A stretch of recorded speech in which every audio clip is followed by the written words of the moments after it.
예, 아름다운 찬양이었습니다. 놀라운 사실 하나는 이 영상에 하연 엄마와 하연이가 있다는 사실이 굉장히 놀라웠습니다. 아시는 분은 아실 거라고 생각이 됩니다.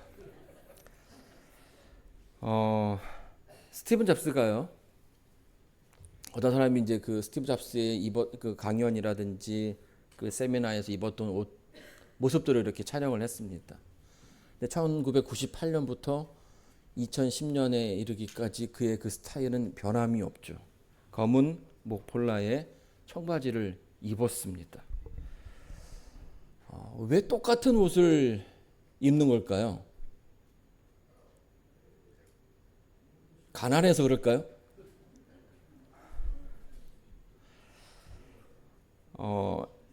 2016년에 저크버그가 출산 휴가를 갔다 온 다음에 이제 그 출근한다라고 하는 그 메시지를 페이스북에도 올렸습니다. 그러면서 자기 옷장을 이렇게 싹 열어보는데 여기에는 똑같은 옷, 회색 옷이 반팔이 9벌, 그다음에 후드티가 6벌이 걸려져 있었습니다. 그래서 이제 한간에는 이 저크버그가 이 스티븐 잡스를 따라한다라는 이야기가 들리기도 했었거든요. 왜 이 사람들은 똑같은 옷을 입는 걸까요? 여러분은 그 이유가 뭐라고 생각하십니까? 시간 전략, 고민하는 시간. 그래서 이제 그 질문을 이제 뭐 여러 사람들이 했을 것입니다. 근데 그 대답이 뭐라고 얘기했냐면 선택의 스트레스를 줄이기 위해서, 벗어나기 위해서라고 얘기를 했습니다. 여러분 혹시 그 물건을 팔아본 적 있으십니까? 세일즈를 해본 적 있으세요? 이제 신학과를 졸업하기 전에 신학생들은 문서 전도를 마쳐야 됩니다. 이제 그 문서 전도가 뭐냐면 교회에서 출판되는 시조라든지 가정과 건강부터 시작해가지고 교회에 출판되는 그 책들을 일반인들을 만나서 소개를 하고요. 이 책이 얼마나 좋은 책인지 설명을 하고 그 책을 그냥 주고 오면 참 좋은데 그 책을 이렇게 팔고 와야 되는 겁니다.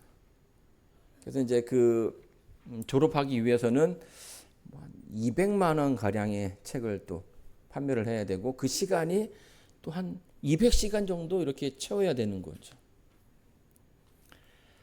뭐 이제 책을 팔아서 어떤 결과가 있었는지 나중에 또 얘기할 수 있는 기회가 있겠지만은, 근데 그것을 위해서 한 일주일간 연수를 받습니다. 그 이제 책을 어떻게 소개할지, 어떤 책들이 있는지 뭐 다 배워요. 근데 그 중에 한 클래스가 뭐였냐면, 물건을 파는 방법에 대해서 얘기를 해주는 거예요. 근데 이제 그 내용을 아주 짤막하게 요약하자면 상대방의 입에서 yes라는 말이 나오게끔 하라는 거예요. 네, 맞습니다라는 대답이 나와야 되는 거죠. 근데 그런 질문들을 계속 던져서 맨 마지막에 이 책을 사시겠습니까? 라고 했을 때에 계속 그 반복되는 대답이 거기서도 이어지게끔 해야 된다. 이게 그날 배운 그 세일즈의 비법이었습니다. 그래서 저 개인적인 이제 개인적인 경험으로는 이게 정말 그런지 모르겠어요.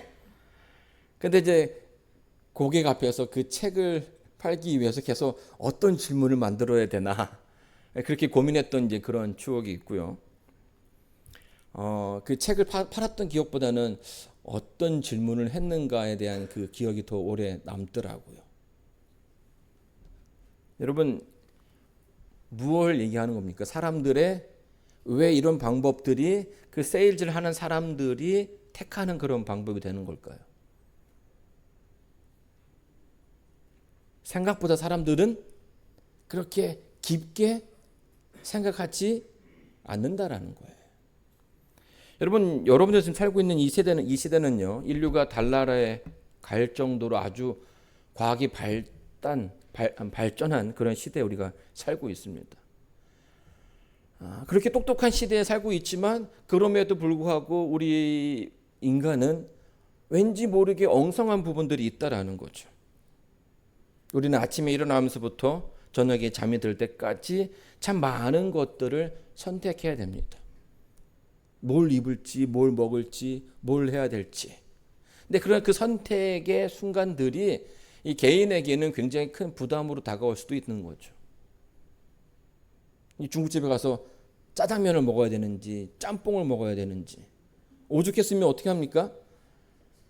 짬짜면이라고 해가지고 아예 그 그릇을 반으로 나눠가지고 고민을 덜어드리기 위해서 그 주인이 그렇게 그런 메뉴를 개발하기도 한다라는 거죠. 이 무언가를 선택해야 되는 그 상황은요, 굉장히 그 뇌의 에너지를 많이 소비하게 됩니다. 그래서 이 스티브 잡스라든지 저크버그가 같은 옷을 고집했던 이유는 그 선택과 그 판단함에 그 쏟는 에너지를 줄여서 더 크고 더 중요한 것에 쓰겠다라는 그런 의지가 담겨져 있는 거예요. 그러니까 사람들의 시선이 중요한 게 아니라 나 스스로 내가 더 큰 선택, 더 좋은 선택을 위해서 에너지를 아끼겠다라는 의미가 있는 것이죠. 또 그 세일즈하는 사람들이 계속 예스라는 대답을 하는 이유에도요, 많은 사람들은요, 그 에너지를 쏟는 것이 힘들어서 무언가 선택할 때 자신의 그 과거의 경험을 바탕으로 한다라는 거죠. 선택에 집중하기보다는 예전에 이렇게 했어.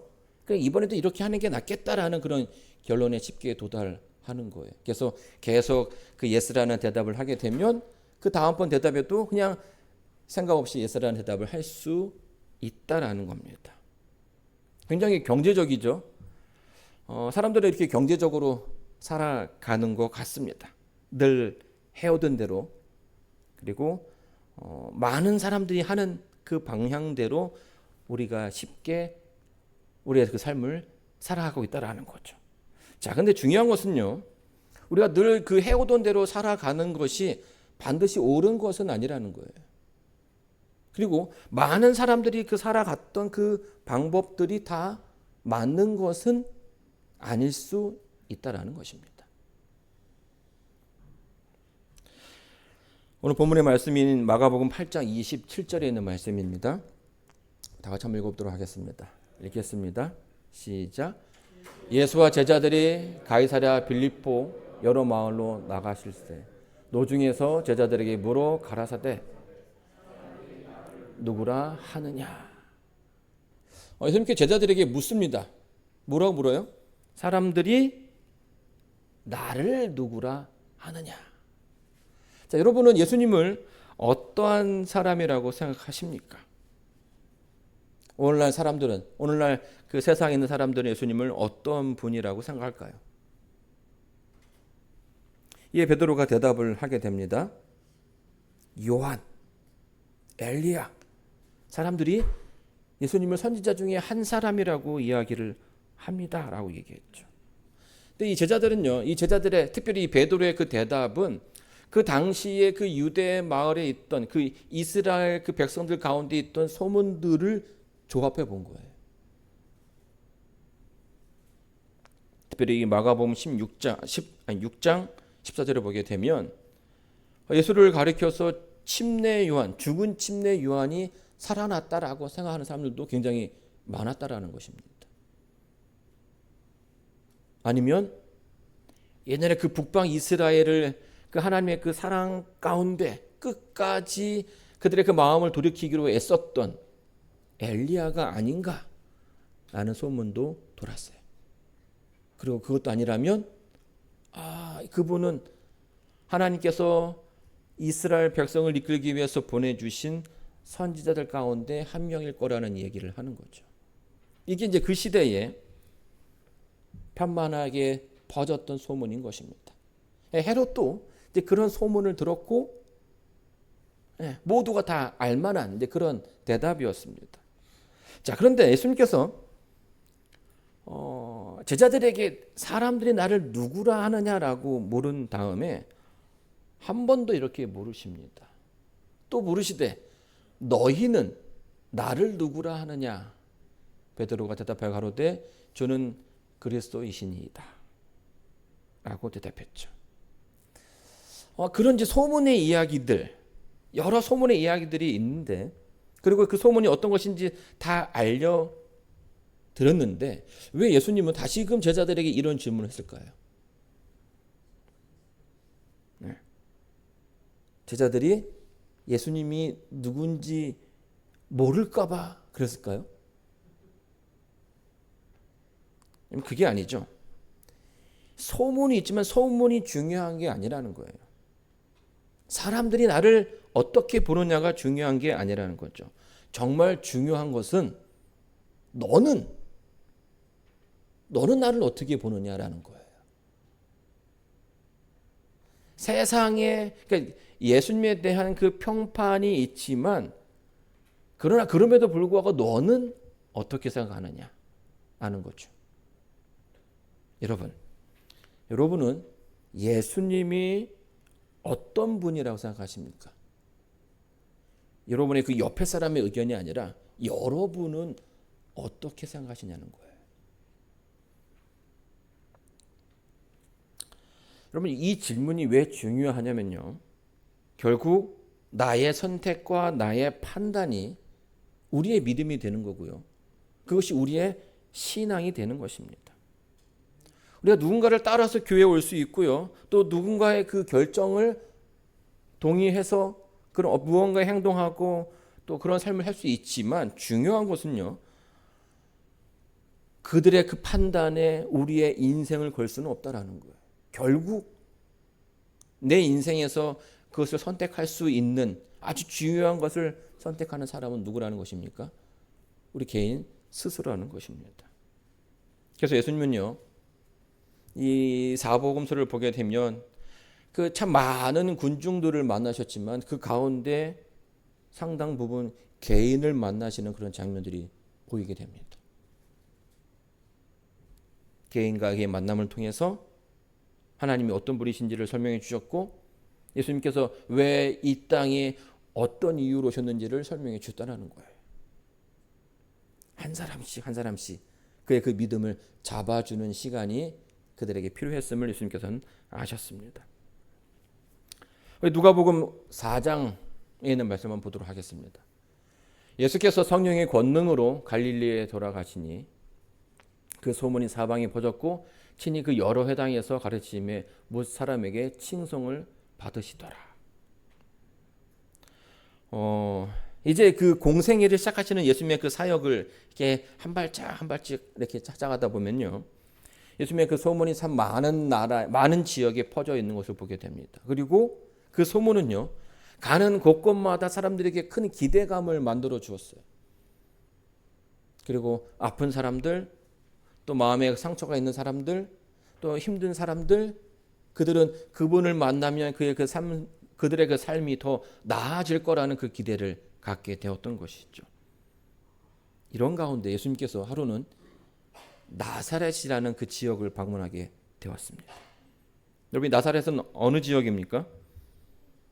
예수님께서 자라나신 곳이었죠. 어린 시절 그곳에서 그렇게 자라나셨습니다.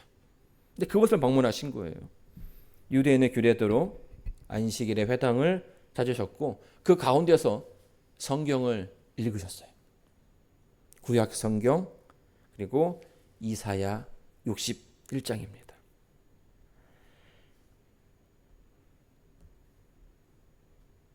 주 여호와의 신이 내게 임하셨으니 이는 여호와께서 내게 기름을 부으사 가난한 자에게 아름다운 소식을 전하게 하려 하심이라. 나를 보내사 마음이 상한 자를 고치며 포로된 자에게 자유를, 갇힌 자에게 노임을 전파하여 하며 여호와의 은혜의 해와 우리 하나님의 신원의 날을 전파하여 모든 슬픈 자를 위로하되. 여러분, 이 이사야 61장에 관한 내용은 메시아에 대한 약속이 담겨져 있습니다. 메시아가 이 땅에 오셔가지고 어떠한 사역을 하실 것인지를 미리 성경은 이야기해 준 것이죠. 이날 예수님께서 이사야 61장의 말씀을 회중 앞에서 봉독하셨습니다. 근데 이 장면이 예수님의 그 사역을 가장 잘 설명하는 그런 부분이기도 하죠. 여기에 좋지 않은 부분이 없습니다. 가난한 자에게 아름다운 소식을 전하고 마음이 상한 자에게는 치유함, 고침이 있고 포로한 자에게는 자유함이 있고 그리고 갇힌 자에게는 노임이 전파된다라는 그런 약속이 이 땅 예수님께서 우리에게 무엇을 해 주실 것인가에 대한 약속에 담겨져 있는 것입니다. 이 말씀은요, 예수님 시대뿐만 아니라 그 시대 이후에도 각 시대마다 예수님을 믿는 많은 사람들에게 위로가 되었습니다. 하나님의 말씀을 떠올리는 사람들이 이 구절을 통해서 용기를 얻게 되는 것이죠. 자, 그런데 나사렛에서 이제 이 문장을 읽으셨는데 그 회중의 반응이 그렇게 썩 좋지 않은 거예요. 다른 데 가니까 사람들이 다 예수님을 칭송하고 그분을 존경해 마다 앉는데 이 나사렛이라는 이 동네에서는 반응이 달랐던 것입니다. 예수님께서 그날 그 이사야 61장 1절 2절에 있는 말씀 가운데 한 부분을 빠뜨셨어요. 신원의 날을 전파하라는 이 부분을 빼고 읽으셨습니다. 근데 이 부분은요, 유대인들이 정말 좋아하는 구절이에요. 무슨 말입니까? 신원의 날을 전파하여. 이것은 심판을 의미하는 것이고요. 이것은 하나님께서 어떠한 모습으로 이스라엘 백성들에게 나타나실 거라는 것에 대한 이야기인 거죠. 능력이 있는. 그래서 이 유대인들은요, 그 당시 그 유대 나라가 로마의 그 속국에 있었기 때문에, 속박이 있었기 때문에 메시아가 오면 그 메시아를 통해서 로마가 정복되고 이스라엘이 더 부강한 나라가 되기를 그들의 그 마음 가운데서 내심 바랬던 것입니다. 그런데 그 내용이 빠져 있는 거죠. 그리고 예수님께서 이 말씀 그 가운데 이렇게 말씀하십니다. 누가복음 4장에 보게 되면 이 예수께서 저에게 말씀하시되 이 글이 오늘날 너희의 귀에 응하였느니라 하시니, 바른 성경, 좀 쉽게 풀어놓은 성경에는 오늘 이 성경이 너희가 듣는 가운데서 성취가 되었다라는 의미를 가지고 있는 거예요. 여기서는 뭐라고 얘기하는 겁니까? 예수님께서 이런 모든 하나님의 그 자비와 그 능력이 필요한 이들이 누구라고 얘기하는 거예요? 바로 너희들이다라고 얘기하는 거예요. 이 말을 듣는 너희들이다. 근데 유대인들은 늘 어떤 마음을 가지고 살았습니까? 우리는 하나님의 선택된 민족이므로 하나님의 자비, 하나님의 그 축복은 받지만 하나님의 심판을 받을 거라는 생각은 하지 않았습니다. 그 심판은 늘 누구에게만 주어진다고 생각했습니까? 이방인들, 하나님을 믿지 않는 저 멀리에 있는 사람들에게만 있을 거라는 생각을 그들이 하고 있었다라는 거예요. 그런데 예수님께서 그날 읽으신 이 가운데는 이방인과 같이 그 흑암의 권세 가운데서 구원받아야 할 이들이 누구라고 얘기하고 있는 겁니까? 유대인들, 너희들이라고 얘기하는 것입니다. 구원받아야 될 대상이 누구라고 하고 있는 것이에요? 그 말씀을 듣는 회중이라고 이야기하는 것입니다. 여러분, 이 이야기가요, 사실 우리가 들으면 굉장히 즐거워하고 기뻐할 그런 부분인데요, 그 말을 듣는 유대인들의 그 마음에는 이것이 큰 상처가 되었다라는 거예요. 특별히 그 선민의식으로 가득 쌓였던 유대인들은 이 말이 그들의 그 마음 가운데 들어오지 않는 것입니다. 여러분, 말씀이 이제 선포가 되었으니까요, 그 말씀에 대한 반응이 나타나겠죠. 여러분, 예수님은 누구십니까? 예수님은 여러분에게 어떤 인물이십니까? 그 당시에 그 나사렛에 있던 이들이요, 정말 그 메시지에만 그분이 누구인지에 대해서 아주 진지하게 고민했더라면 성경에 나와 있는 내용과 좀 다른 반응을 보였을 거라고 생각이 됩니다. 그런데 이 나사렛에 있던 유대인들은 그냥 흔히 사람들이 갖고 있는 그런 반응을 보였다라는 거예요. 자, 보겠습니다. 그 후반에 보게 되면 저희가 다 그를 증거하고 그 입으로 나오는 바 은혜로운 말을 기히 여겨 가로되 이 사람이 요셉의 아들이 아니냐 하는 거죠. 그러니까 그 은혜로운 그 말씀 가운데 말씀이 선포가 되었는데 그 말을 한 사람이 누구라고 생각되는 거예요? 이 사람 요셉의 아들 아니냐라는 거죠. 그리고 몇 절 뒤에는 이런 반응이 일어납니다. 일어나 동네 밖으로 쫓아내요. 그 동네가 건설된 산 낭떠러지까지 끌고 가서 밀쳐 내리치고자 하되. 그러니까 그 말씀을 듣고 그 말씀에 대한 반응이 바로 이거였다라는 거죠. 그 회당에서 내어 쫓고 계속 밀고 가서 그 산 낭떠러지 끝에까지 몰고 갑니다. 뭐 하려고요? 네. 정말 아주 이해가 안 되는 그런 상황으로 갑자기 바뀌게 되는 거죠. 예수님을 죽이려고 했다라는 거예요. 저는 이제 이게요, 이해가 안 되는 거죠. 어떻게 다른 말씀 하신 건 아닌데 이 기별을 전했을 때의 이 기별에 대한 그 결과가 예수님을 죽이려 하려고 했던 것일까요? 여러분, 예수님이 했던 말들은요, 분명 틀린 말이 아닙니다. 성경에 있는 말, 성경이 예언되어 있는 말을 그들에게 전했던 것이에요. 그런데 그 말을 듣는 그들의 그 자세가 어땠냐면 결국 이것이 하나님의 그 말씀으로 본 것이 아니라 이 말씀을 요셉의 아들이 한 말로 생각했다라는 거죠. 그리고 그것이 그들의 그 마음에 상처를 주었고요, 자존심을 허물었던 것입니다.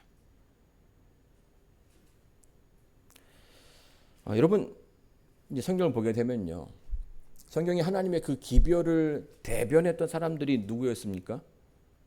우리는 그들을 이제 선지자라고 얘기합니다.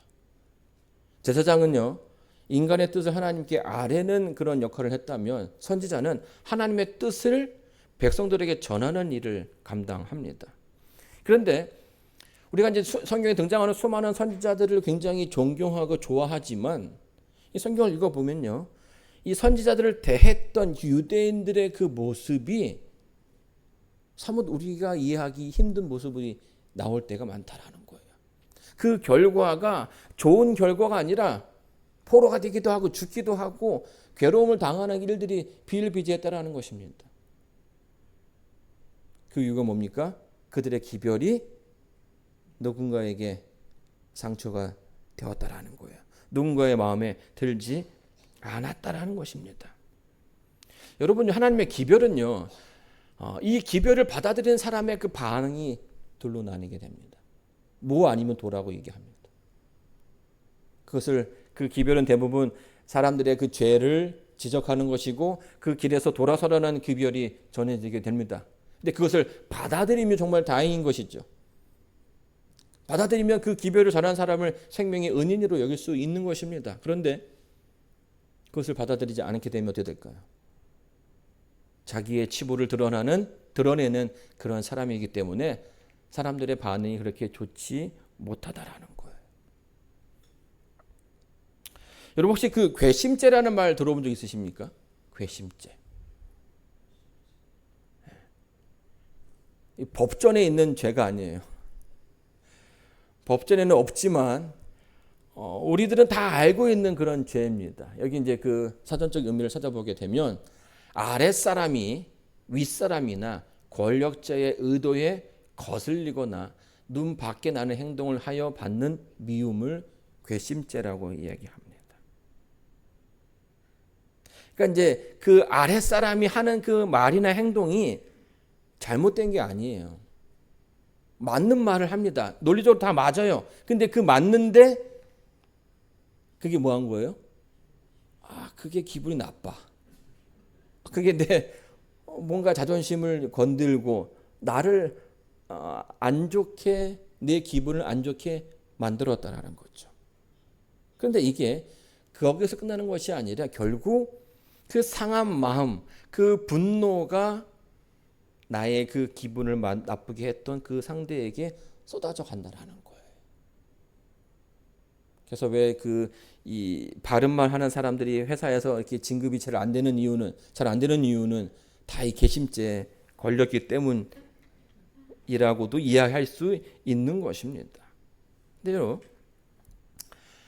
여러분, 예수님과 그 제자들이 이 복음을 전하면서요, 사실 우리가 이 복음을 전하는 것이 누군가에게 해를 입히는 것은 아니거든요.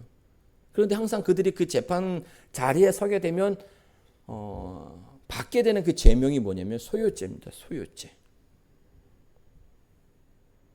자, 우리 한번 보겠습니다. 사도행전 17장 5절 6절입니다. 그러나 유대인들은 시기하여 저자의 어떤 괴악한 사람들을 데리고 때를 지어 성을 소동케 하여 야손의 집으로 달려들어 저희를 백성에게 끌어내리고 찾았으나 발견치 못하며 야손과 그 형제를 끌고 읍장들 앞에 가서 소리질러 가로되 천하를 어지럽게 하던 이 사람들이 여기도 이름에 라는 얘기를 합니다. 그러니까 하나님의 그 복음을 전하는 사람들을 향해서 사람들이 뭐라고 그 재판장에 고소를 했냐면 이들은 천하를 어지럽게 만드는 사람들이라는 거예요. 천하를 어지럽게 만든다라는 거죠. 여러분, 이 사회를 어지럽게 만든다라는 것이 예수님을 믿었던 그 복음을 전했던 사람들의 대부분 죄명이 됩니다. 예수님도요, 살펴보게 되면 결국 그 사회를 어지럽게 했다라는 이유 때문에 십자가에 달려 돌아가신 거예요. 사람들이 잘 가고 있는데, 잘 살고 있는데 계속해서 옆에서 뭐라고 한다는 거예요? 그게 죄다, 그게 잘못되었다라고 해서 사람들의 그 가는 길을 혼란하게, 어지럽게 한다라는 것입니다. 고칠 마음은 없는데 계속 귀찮게 그것이 잘못되었다라고 얘기하는 것이죠. 자꾸 고치라고 하니까 그게 귀찮아지고 이제 그만해라 해도 멈추지 않으니까 뭐 하는 겁니까? 그를 멈추게끔 한다라는 거예요. 여러분, 예수님의 그 십자가가 생겨진 그 모습도 보게 되면요, 결국 예수님께서 계속 유대인들에게 그들의 그 죄에 대해서 이야기하니까 그거 듣기 싫어 해가지고 뭐 한 거예요?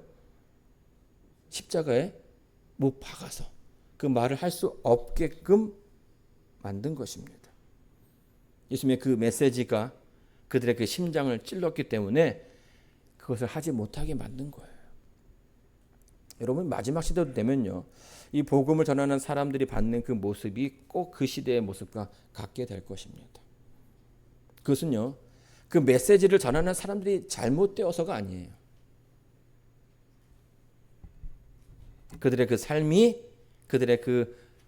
삶이 누군가에게 기별이 되고 그것이 메시지가 되는 것이죠. 그것을 잘 받아들인 사람은 굉장히 기뻐할 것입니다. 그러나 그것을 받아들이지 않는 사람은 뭐 하는 것입니까? 그것을 거부하게 되고요, 그 기별자를 곱게 보지 않게 되는 거죠. 그래서 침례 요한이 죽었고, 그래서 스데반이 죽은 것입니다. 우리가 이제 살아가게 될 이 시대는요, 이 진리가 그 편견 속에 갇혀 있는 시대가 점점 다가오고 있습니다. 진리가 거짓이 되고 거짓이 참이 되는 그 세상 가운데 우리는 살게 되는 것이죠. 그리고 이 가운데 우리가 어떻게 살아야 할 것인지 늘 고민하고 선택하게 된다라는 거예요. 그런 가운데 우리가 잊지 말아야 할 것은 우리의 그런 삶 가운데 늘 누가 함께 하십니까? 하나님께서 함께 하신다라는 거예요. 예수님께서 이제 그 이야기를 제자들에게 이제 그런 대화를 가운데 이런 얘기를 하십니다. 사르밧 과부와 나만 장군에 대한 이야기를 하시죠. 여러분, 이 이야기는 다 잘 아실 거라 생각이 돼요. 사르밧 과부와 이 나만 장군의 공통점은 무엇입니까? 그들은 다 하나님께로부터 도움을 받았다라는 거죠. 경제적인 도움을 입고 또 그 병이 나았다라는 거예요. 또 그들 두 그룹 모두는 이스라엘 백성이 아니었어요. 그러면서 예수님께서 그런 말씀을 하시죠. 이스라엘에 많은 문둥병자가 있었다. 이스라엘에 많은 과부들이 있었다. 그런데 왜 그들은 하나님의 도움을 얻지 못했는가? 왜 그들이 아니라 이방 민족이었던 유대인으로부터 그렇게 멸시받고 천대받는 그들이 하나님의 도움을 얻은 이유는 무엇이냐라고 묻는 것입니다. 여러분, 중요한 건 무엇입니까? 믿음은 무엇이에요? 하나님께로부터 받은 빛의 분량이 아니라는 거예요. 그 기별을 많이 받았다고 그것이 내 것이 되는 게 아니라는 겁니다. 믿음은 그것에 대해서 반응하는 거예요. 사람이 죽었는지 살았는지 가장 빨리 확인하는 방법은 이 후레쉬를 눈에다가 이렇게 대보는 거예요. 죽은 사람은 이 동공이 움직일까 안 움직일까요? 움직이지 않습니다. 그런데 살아있는 사람은 그 빛에 따라서 이 눈에 반응이 온다라는 거예요. 이스라엘 백성은요, 그 많은 기별을 받아들였지만 그 기별에 대해서 그들이 반응하지 않았다라는 겁니다. 사르밧 가부와 나만 장군은 그들이 그 받은 그 기별이 작은 것이었지만 그 가운데 하나님의 사랑을 느끼게 되었고 하나님을 알게 되어서 그 기별에 그들은 반응했던 것이죠.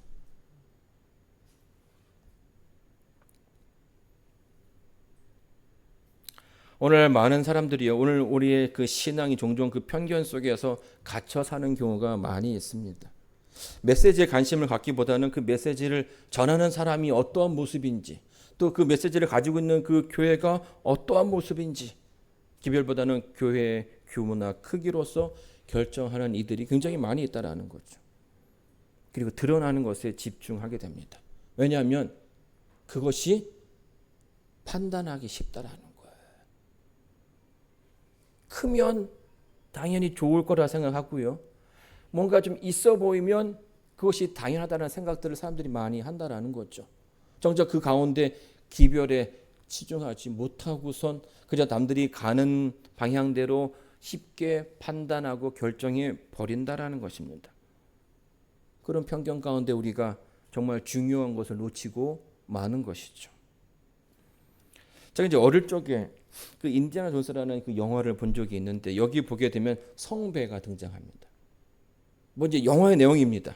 거기에 이제 예수님의 어떤 그 마지막 만찬에 사용됐던 그 잔이 무엇이냐, 그 보물을 찾는 여행인데요.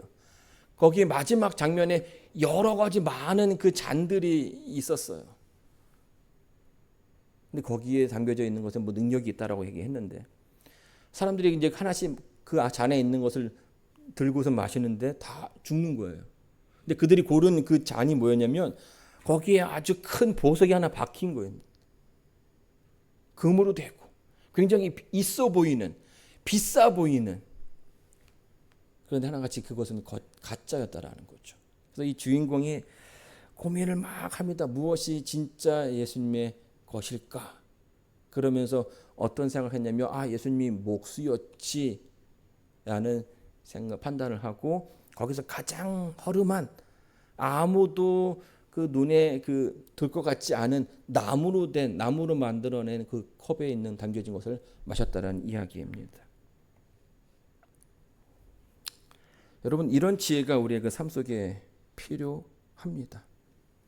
많은 사람들이요, 진리가 무엇인지 중요하게 여기지 않는다라는 거예요. 오히려 그것을 포장하는 것이 어떤 모습인지 더 치중한다라는 거죠. 사람들이 예수님을 어떻게 바라볼까요? 여러분 밖에 나가서 예수님에 대한 사람들의 그 반응을 보게 되면 여러분의 생각과 굉장히 다르다라는 것에 놀라게 될 것입니다. 이제 사람들에게 더 이상 예수님은 메시아로서, 구원자로서 그들에게 묘사되지 않는다라는 거예요. 그런 가운데 여러분에게 묻는 거죠. 여러분은, 우리가 비록 그런 세대에 살고 있지만 나는 예수님을 어떤 분이라고 생각하는가? 여러분, 저는요, 여러분들이 다른들이 하는 그런 똑같은 실수를 하지 않기를 간절히 바랍니다. 정말 본질이 무엇인지, 중요한 것이 무엇인지를 알게 되기를 바라는 것이죠. 말구 위에 태어나신 예수님은 오직 소수의 사람만이 그분의 오심을 맞이할 수 있습니다. 나사렛에서 자란 예수님, 나다니엘도 그분의 그 삶을 인정하지 못했던 그런 장소였습니다. 그리고 예수님의 그 십자가는요, 로마인들에게는 인기가 없는 그런 물건이었죠. 그러나 이토록 예수님은 참 많은 그 편견에 쌓여서 사람들에게 보여줬다라는 거예요. 근데 성경은 아주 중요하게 그분의 그 기별이 진짜였고 그분이 진짜였다라고 이야기해 주고 있습니다. 그리고 그 가운데 그분을 믿는 사람들에게 구원이 주어졌다고 설명해 주고 있는 것입니다. 성경은 우리의 믿음은, 우리의 구원은 그분을 믿음으로 시작된다고 이야기하고 있습니다. 여러분, 예수님은 여러분에게 어떤 분이십니까? 여러분 예수님을 누구라고 생각하십니까? 이 질문에 대한 올바른 대답을 찾게 되기를 바라면서 오늘 말씀을 마치도록 하겠습니다.